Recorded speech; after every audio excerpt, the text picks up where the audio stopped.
Look around you right now. If you're sitting in a room with wooden floors, wooden furniture, wooden window frames, you're touching the ghost of an empire. An empire built not on steel or stone, but on something far more dangerous. Something that could be cut down, hauled away, and turned into the skeleton of a nation. Every building in early 1900s America. Every bridge. Every railroad tie stretching across the continent. Every telegraph pole connecting city to city. All of it, forest, transformed into civilization. But here's what we don't talk about. Here's what history textbooks skip over because it's too brutal, too raw, too impossibly vast to comprehend. Before the Civil War, 90% of America's energy came from wood, not coal, not oil, wood. This wasn't just a resource. This was literally the fuel that powered the entire country. You wanted to heat your home. Wood. Cook your food. Wood. Run a factory. Wood. Build a railroad. Wood. The entire industrial revolution in America was burning and building with one thing. And then something happened. The industrial revolution didn't just need wood anymore. It devoured it. Cities exploded in size. Railroads spiderwebbed across empty plains. Factories multiplied like cells, and every single one of them screamed for more timber, more boards, more beams, more fuel. By the 1900s, the northeastern forests, the ones that had stood for thousands of years, were gone, completely logged out, erased from the map. But the demand kept growing. So here's the question that haunted every timber baron, every sawmill owner, every railroad magnate in America. Where do you get wood when you've already cut down every tree?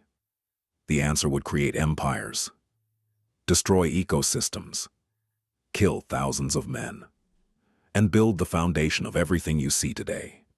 This is the story they don't tell you, the story of America's forgotten logging mills, the machines, the men, the blood, and the price we paid to build a nation on wood. Let me introduce you to the man who answered that question.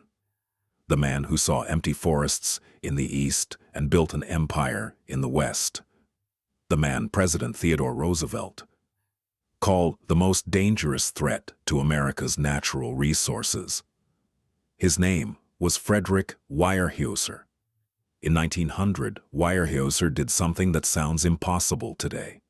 He bought 900,000 acres of timberland in Washington state. Let that number sit for a moment. 900,000 acres. That's roughly the size of Rhode Island, and he paid $5.4 million for it, which in today's money is $152 million. But here's the genius part. Here's what separated Weyerhaeuser from every other lumberman trying to get rich quick. He didn't just buy the trees, he bought the railroads. Or rather, he made a deal that would make modern monopolists weep with envy. Minimum freight rates, guaranteed transport. The Northern Pacific Railway would carry his timber at rates so low that no competitor could touch him. Think about that. He controlled the forest and the only way to move the wood out of it. And he wasn't working alone. Weyerhaeuser assembled a syndicate of 100 partners. 100. These weren't small-time operators. These were the richest, most ruthless businessmen from coast to coast. Together, they created the Mississippi River Logging Company, a name that sounds boring until you understand what it actually meant. Total control, complete monopoly over timber transportation on the Mississippi River.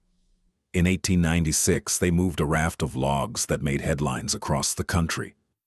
Picture this, a floating platform 300 feet wide and 1,500 feet long, covering 10 acres of water, moving down the Mississippi like a wooden island.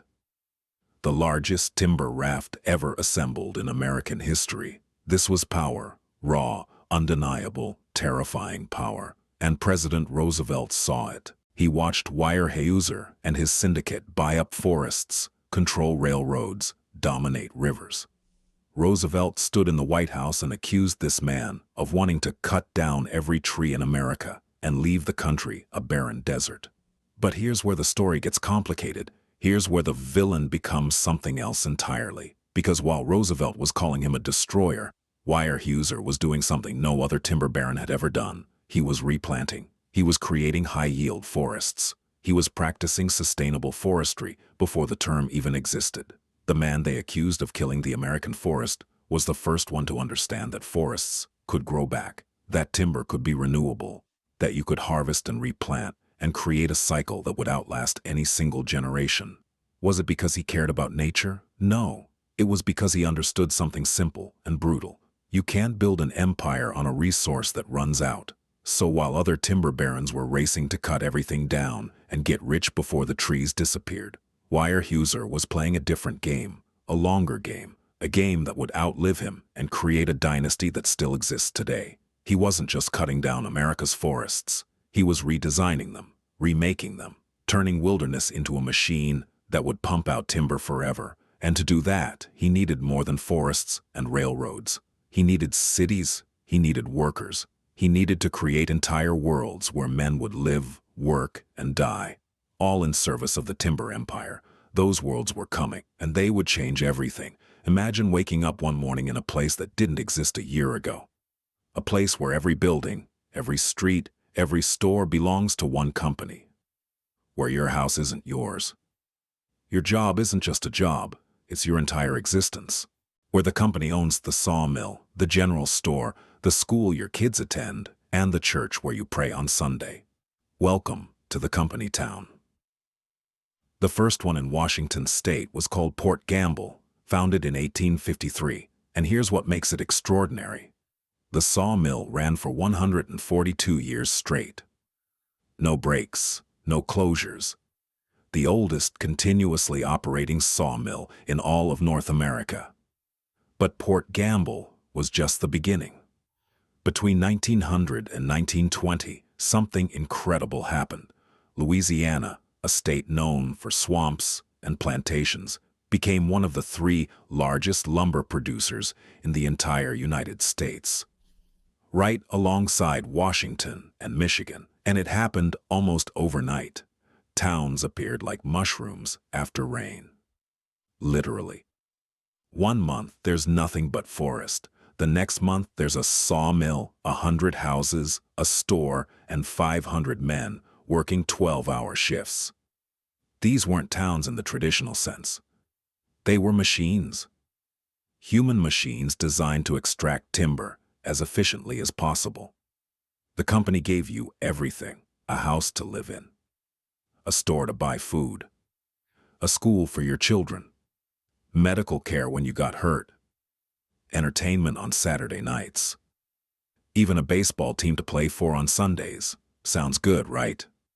Sounds like the company cared about its workers. But here's the price. Here's what they took in exchange. Your freedom. You didn't own your house. You rented it from the company. You didn't shop wherever you wanted. You bought from the company store, often at inflated prices. You didn't choose your doctor. You saw the company doctor. You didn't negotiate your wages. The company set them. And if you complained, if you talked about forming a union, if you caused trouble, you were gone. Evicted, blacklisted, your family thrown out of the house within 24 hours. In the 1930s, a town called Onalaska became a battlefield. Workers tried to organize. The Carlisle Lumber Company, fiercely, violently anti-union, fought back, not with words, with fists, with guns, with hired muscle that beat men in the streets. This was the dark side of the boom towns, the side where workers realized they weren't employees. They were serfs in a feudal system built on timber instead of land. But the scale, the scale was staggering. Take the Weyerhaeuser mill in Klamath Falls.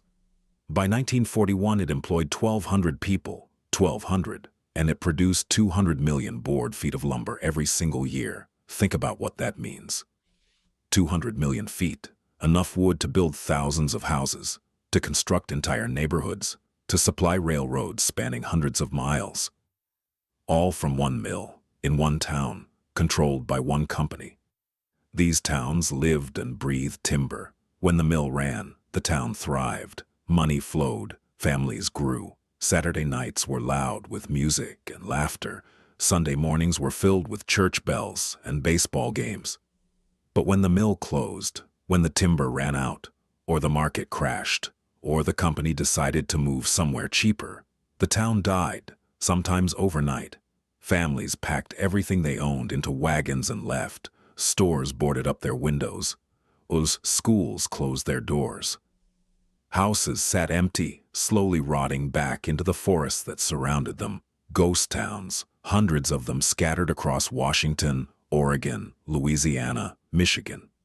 Towns that once housed thousands, now home to nothing but wind and memories. Port Gamble survived. It's still there today, recognized as the best-preserved example of a 19th century lumber town in America. A museum piece, a reminder of what once was. But most didn't survive. Most vanished completely. And with them, vanished the stories of the people who built them, the workers who gave everything to the company and received just enough to keep going one more day. But we're not talking about the people yet. Not really. Because before we understand the workers, we need to understand the machines, the massive, terrifying, revolutionary machines that turned raw logs into the lumber that built America. The machines that killed more men than any war. Let's step inside a sawmill in 1900. Close your eyes and imagine the sound first, because that's what hit you before anything else. The screaming, not human screaming, though there was plenty of that. The screaming of massive circular saw blades, ripping through 1,000-pound logs at speeds that made the air itself vibrate. A sound so loud, so constant, so overwhelming that men went deaf within years, some within months.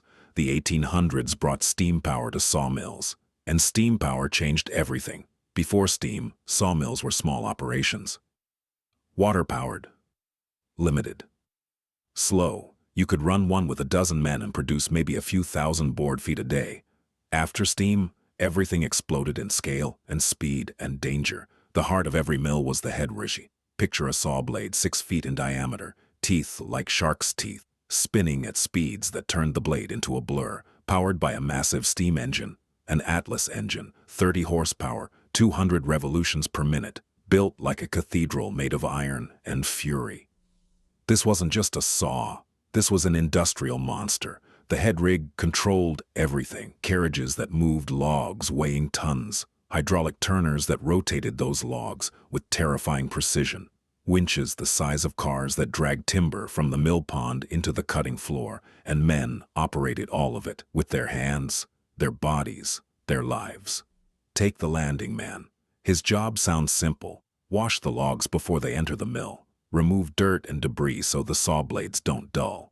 So he stood at the edge of the mill pond with a high-pressure water hose connected to a steam pump, blasting logs with water, powerful enough to strip bark off in seconds. Now imagine that hose breaks. Imagine the connection fails and the hose whips free from your hands. It doesn't just drop to the ground. It thrashes like a snake, like a living thing possessed by demons, whipping back and forth with enough force to shatter bones, crack skulls, break a man in half. And you can't turn it off, not immediately. The steam pump is 50 feet away. Someone has to run there, shut the valve, and in those 10, 15, 20 seconds, that hose is a weapon. Men died holding that hose, trying to control it, trying to save the worker next to them. But the innovations kept coming, because profit demanded efficiency, and efficiency demanded machines that could do the work of 10 men. A man named Soule invented something revolutionary, the steam feed, an automatic system that moved logs through the cutting process without human hands touching them. Patented designs that stacked finished lumber mechanically instead of manually. By 1897, his lumber stacking machine was installed in over 100 of the largest sawmills in America. Think about what that meant. 100 mills, each processing millions of board feet per year, each replacing dozens of workers with a single machine. The men who lost their jobs weren't happy, but the men who kept their jobs faced something worse. They faced machines that could crush them, cut them, burn them, or grind them into pieces too small to identify. By 1919, the transformation was complete. 65% of all lumber in America was produced by less than 5% of sawmills. Translation: small mills were dying. The future belonged to massive industrial complexes, mills that covered acres, that employed thousands, that ran 24 hours a day in shifts that ground men down like the logs they processed. These weren't sawmills anymore. They were factories, meat grinders, places where efficiency mattered more than safety, where production numbers mattered more than human lives. Walk into one of these mills and you'd see men working inches away from spinning blades, men climbing on top of moving log carriages to adjust chains, men standing underneath massive overhead cranes carrying loads that could flatten a house. No safety rails, no protective equipment, no regulations, just wood and steel and steam and blood. The mill pond outside was filled with logs waiting to be processed. But sometimes, more often than anyone wanted to admit, those logs were hiding something, waiting for someone. And when the log hit the saw, when the blade bit into wood that had absorbed a century of growth, sometimes it found metal. An old axe head, a surveyor's stake, a piece of equipment someone lost decades ago. The blade would shatter, explode, send shrapnel flying in every direction at speeds faster than bullets. Men were decapitated by flying saw teeth, cut in half by blade fragments, impaled by wood splinters the size of spears, and the mill kept running because stopping meant losing money. Stopping meant falling behind. Stopping meant the company down the river would take your contracts, so they didn't stop. They dragged the body away, hosed down the blood, brought in the next worker, and the machines kept screaming. But as dangerous as the mills were, they weren't the deadliest place in the timber industry. Not even close, because before the logs reached the mill, someone had to cut them down, someone had to drag them out of the forest, someone had to do the most dangerous job in America, and that's where the real killing began. Here's a number that should make you stop breathing for a second. In 1913, there were 23,000 industrial deaths in America. 23,000 workers killed on the job in a single year. Out of 38 million total workers, do the math. That's 61 deaths per 100,000 workers. For context, coal mining, which everyone knows is deadly, killed 3,300 miners per year between 1911 and 1915. The death rate was 329 per 100,000. Absolutely catastrophic, right? The most dangerous job you could imagine, except it wasn't, because loggers face the same death rate, sometimes worse, and nobody talks about it. Nobody remembers. There are no monuments to dead loggers, no national days of remembrance, no museums dedicated to the men who fell in the forests. Just silence. Let me tell you about something called a widowmaker. Picture a tree. Old growth, maybe 200 feet tall, 300 years old, and somewhere high up in the canopy, so high you can't see it from the ground, there's a branch, dead for decades, held in place by nothing but friction and luck. You're cutting down a tree 50 feet away. Your saw bites into wood. The tree starts to fall, and the vibration, just the vibration traveling through the forest floor, shakes that dead branch loose. It falls. No warning, no sound until it's already falling. Just a streak of wood dropping from the sky like a missile. And if you're underneath it, you're dead. They called them widowmakers because that's what they did. They made widows. The term appeared in the early 1900s because so many loggers' wives were becoming widows that they needed a name for the thing that killed their husbands. Lars Anderson was 33 years old, a logger from Oregon. Strong, experienced, careful. He'd been cutting timber for 12 years. He knew the forests. He knew the dangers. A widowmaker killed him anyway. Fell from 100 feet up while he was working his chainsaw. Hit him in the head. Killed him instantly. His wife was 29. His children were 6 and 4. And here's the thing that makes it worse. Lars was one of hundreds that year. Just one name in a list so long that newspapers stopped reporting individual deaths. They started publishing weekly totals instead. Let's break down how loggers died, because the numbers tell a story more brutal than any single anecdote. 50% of logging deaths came from falling objects, trees, branches, rocks dislodged by falling timber. Of those deaths, 68% were caused by the trees themselves, either the tree being cut or a nearby tree destabilized by the cutting. 14% died from contact with equipment, crushed by skidders, the machines that dragged logs out of the forest, run over by log carriages, pinned under equipment that rolled or tipped or collapsed. 11% were killed by widowmakers while operating chainsaws. Standing there, focused on the cut, never seeing the branch until it was too late. 4% died in logging truck accidents, trucks carrying loads so heavy that if the brakes failed on a mountain road, there was no stopping, just a multi-ton missile screaming downhill until it hits something solid. And here's a detail that haunts me. Researchers found that most fatal incidents happen during two specific times of day. Between 10 and 11 in the morning, and between 1 and 2 in the afternoon. Why? Fatigue. By late morning, you'd been working for 4 hours straight. Swinging axes. Running chainsaws. Climbing. Hauling. Your muscles were tired. Your attention was slipping, and that's when the forest killed you. Same thing after lunch. You'd eaten. Blood was going to your stomach instead of your brain. Your reaction time slowed by fractions of a second. Fractions of a second. That's all it took. Compare that to steel workers in 1997, 90 years later, 17 deaths total in the entire steel industry across the whole country. 17. In the early 1900s, logging camps lost 17 men in a month, sometimes in a week. This wasn't a job, this was a death sentence you got paid for. And the men who survived? The ones who made it through a season without dying. They went back to logging camps that made prison look comfortable. Places where humanity was optional, and survival was the only currency that mattered, because the forest was trying to kill you all day. But at night, you went back to a place that was almost as bad.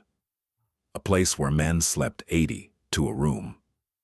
Where disease spread like wildfire. Where you ate standing up in the freezing cold and considered yourself lucky if your food hadn't frozen solid before you could swallow it. The logging camps. The shanty towns.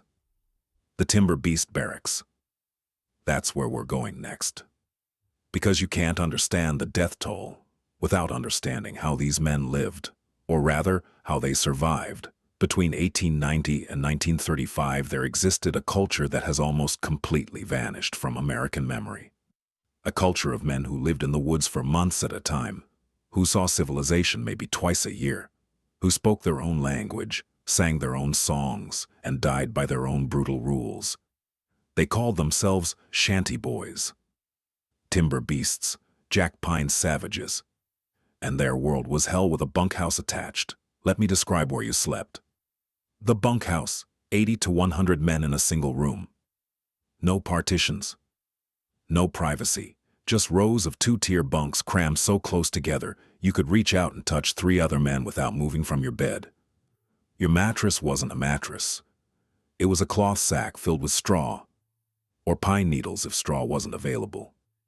Sometimes just hay that hadn't been changed in months.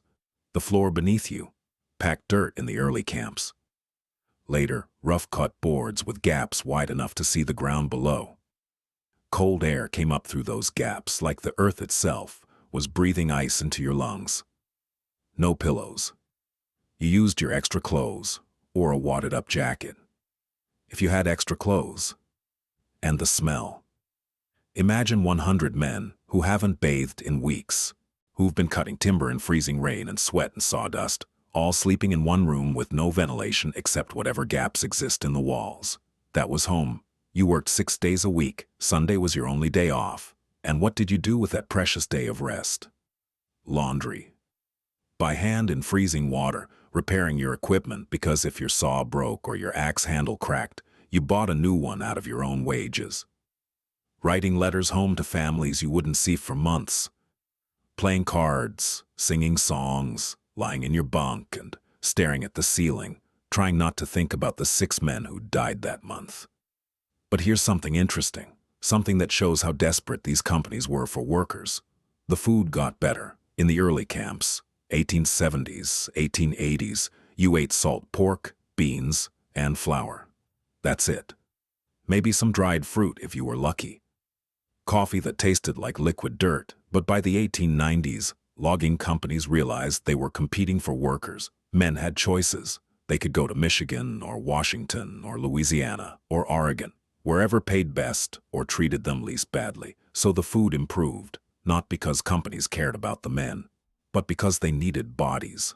They needed workers who wouldn't quit after 2 weeks. Suddenly there were pies, cakes, donuts for breakfast, fresh meat 3 times a day instead of salt pork, real coffee, vegetables when they could get them shipped in. It sounds generous until you understand why. Well-fed men worked harder, cut more timber, lasted longer before their bodies gave out. It was an investment, like oiling a machine so it runs smoother, but even good food came with its own kind of torture. Lunch breaks. Let me tell you about lunch breaks in the forest. You couldn't come back to camp in the middle of the day. You were miles away, deep in timber territory. So lunch got carried to you in metal containers strapped to a man's back. Your food arrived warm if you were lucky. More often, it arrived frozen. There was no table, no shelter. You stood in the snow, or mud, or rain. You ate off tin plates that were already cold before the food touched them. Hot beans would freeze solid before you could finish eating. Coffee would form ice crystals while you held the cup. 20 minutes. That's how long you had. Eat standing up. Eat fast. Don't even think about sitting down or taking your time. Some men tried to smoke their pipes during lunch, but there wasn't enough time. You couldn't eat and smoke. You had to choose, so most chose to eat, because if you didn't eat, you'd collapse by mid-afternoon. And if you collapsed, you got sent back to camp. And if you got sent back to camp too many times, you got fired. But there was one relationship in these camps that was almost sacred. One thing that men cared about more than anything except maybe their own survival. Their animals. The teamsters. The men who drove the horse or oxen teams that hauled logs. They treated those animals like family. Better than family, actually. Every teamster cared for his own team. Fed them before he fed himself. Brushed them. Checked their hooves. Made sure they were warm and dry before he even thought about his own comfort. And they were proud. God, they were proud of their animals. Men would argue for hours about whose team was smarter, stronger, better trained. They lied and bragged and told stories that grew taller with every retelling. My horses could pull a load up a slope so steep, other teams would slide backward just looking at it. My oxen understood commands better than most men understood English. This wasn't just work. This was identity. Your team was your reputation, your worth, your proof that you mattered in a world that treated men as disposable as the trees they cut. Because that's what you were. Disposable. The companies knew it. You knew it. Everyone knew it. A man died. There were 10 more waiting to take his bunk. His job. His spot at the dinner table. The forest didn't care. The company didn't care. And eventually, you stopped caring too. You just survived. One day, then another, until the day you didn't. But while these men were living and dying in the camps, something bigger was happening. Something they couldn't see because they were too close to it, too deep in the trees to understand what was being lost. Woody, the forests themselves were disappearing, not just individual trees, entire ecosystems.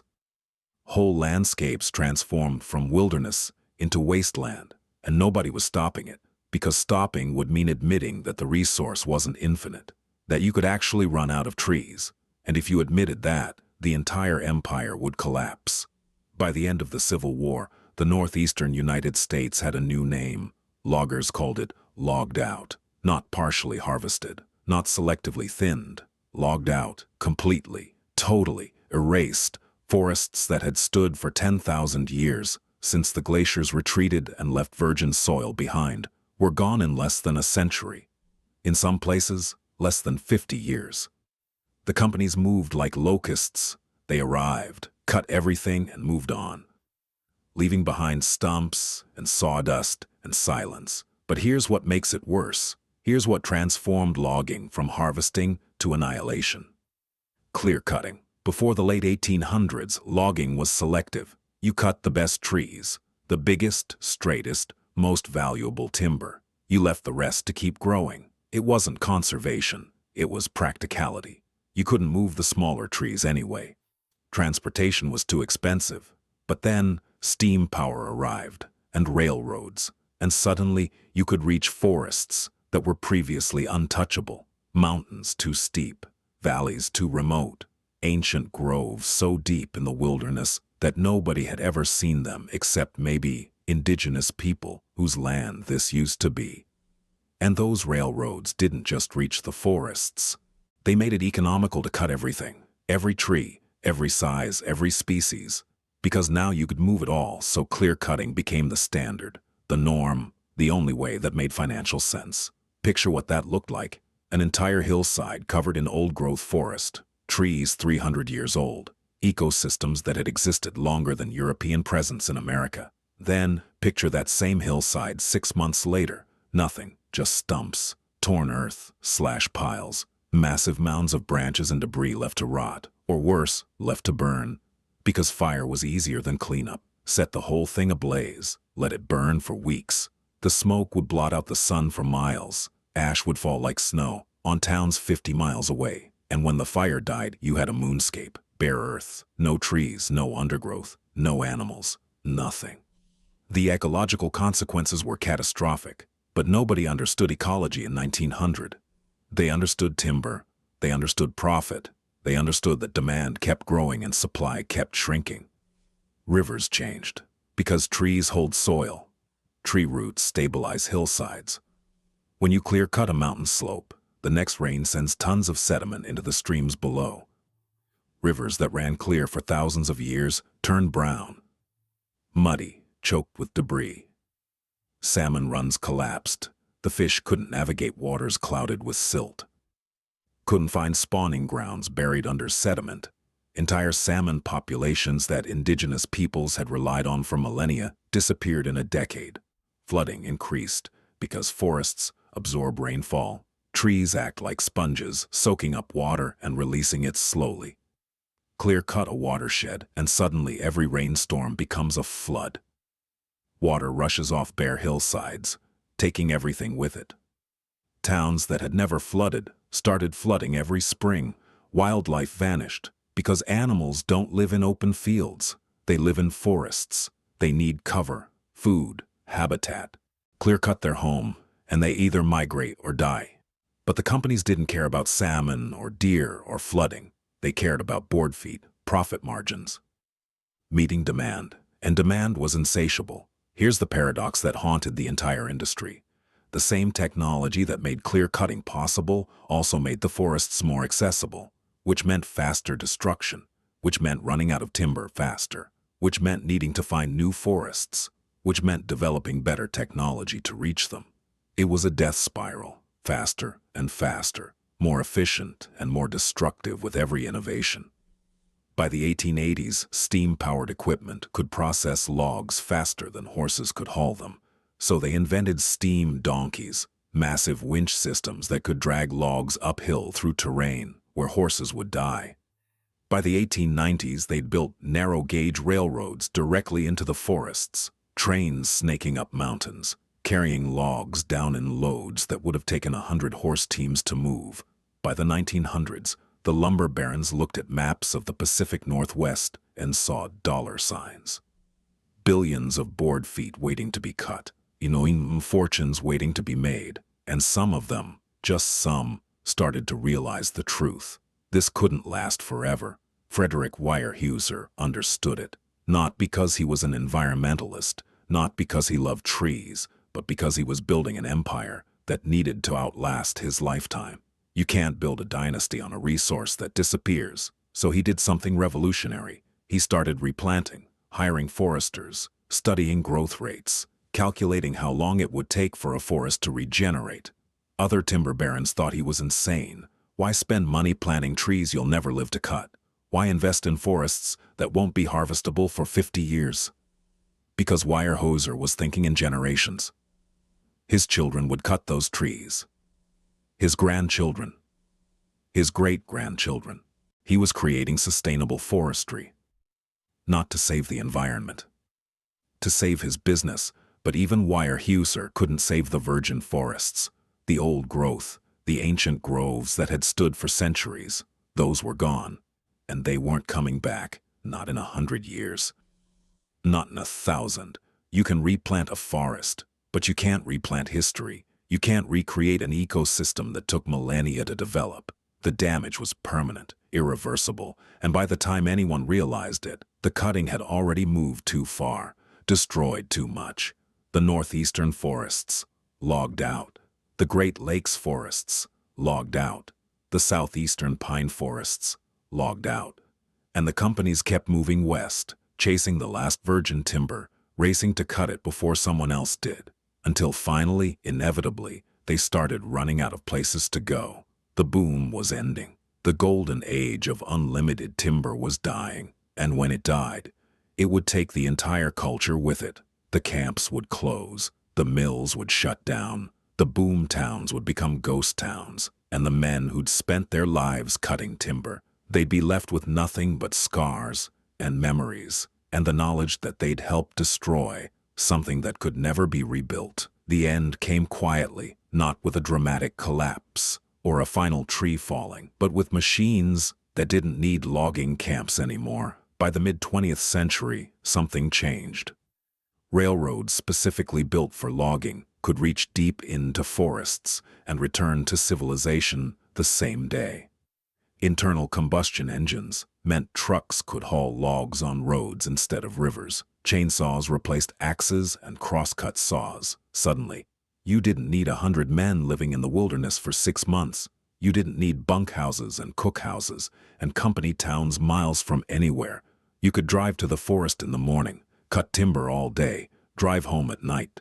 The isolated winter logging camps, those brutal, frozen worlds where men lived like prisoners and died like statistics, became obsolete.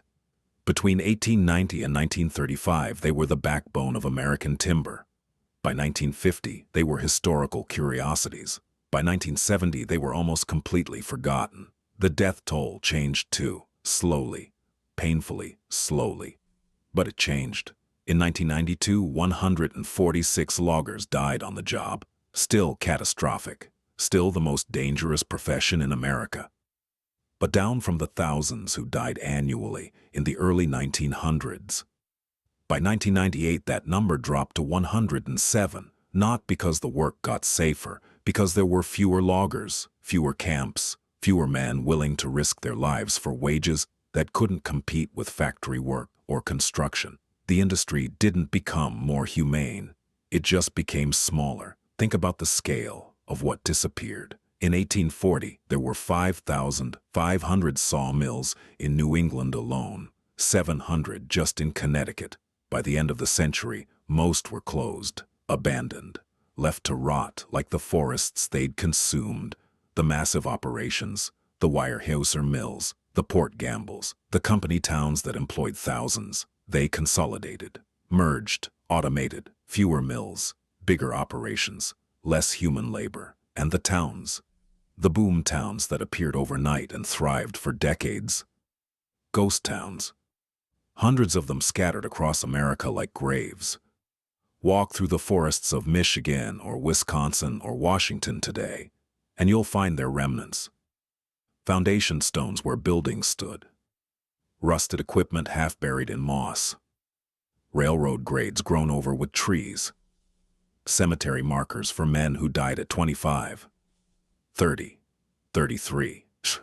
Most of these towns don't even have names anymore. They've been erased from maps. Forgotten by everyone except local historians and the occasional hiker who stumbles across evidence that humans once lived here. Port Gamble survived. It stands today as a perfectly preserved museum piece, recognized as the best preserved example of a 19th century lumber town in America. But it's a museum, a relic, a reminder of something dead. The culture died with the camps, the shanty boys, the timber beasts, the men who sang their own songs and spoke their own language and lived by rules that made sense only in the forest. Gone.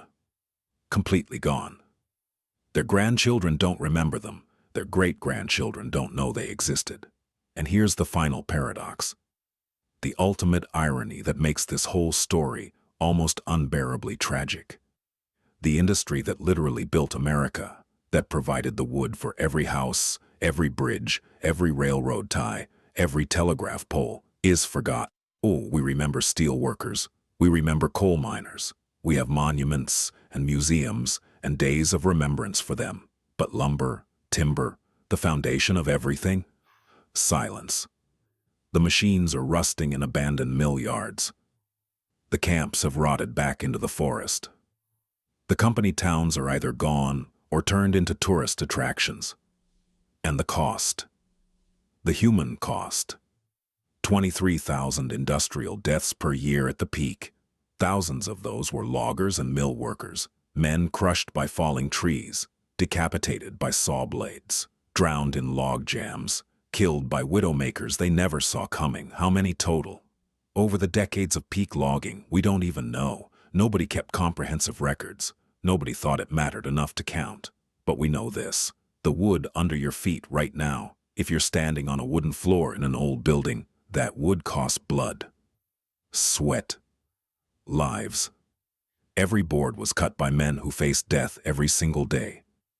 Every beam was hauled by workers who slept 80 to a room and ate frozen food, standing in the snow. The foundation of America, literal and metaphorical, was built by men we've completely forgotten. And maybe that's the real legacy. Not the forests that were destroyed, not the boom towns that became ghost towns, not even the ecological catastrophe that we're still living with today. The real legacy is forgetting. We walk on wooden floors and don't think about where the wood came from. We drive past forests and don't realize they're third growth, fourth growth, replanted after being completely clear-cut a century ago. We live in a nation built on timber, and we've erased the people who cut it. The grandchildren of those shanty boys and timber beasts walk through modern life completely unaware that their grandfathers helped build everything around them and died doing it. The mills are silent now. The saws have stopped screaming. The forests are quiet. But if you listen carefully, really carefully, you can still hear the echoes. The sound of axes biting into wood. The crash of falling trees. The whistle of the steam donkey. The shouts of men working together to move logs that weighed more than houses. And underneath it all, if you listen close enough, you might hear something else. The sound of 23,000 men dying every single year to build a nation that would forget they ever existed. That's the real story of America's logging mills. Not triumph, not progress, not the birth of an industrial empire, but the price we paid. In blood and lives and memory. And the fact that we don't remember paying it at all.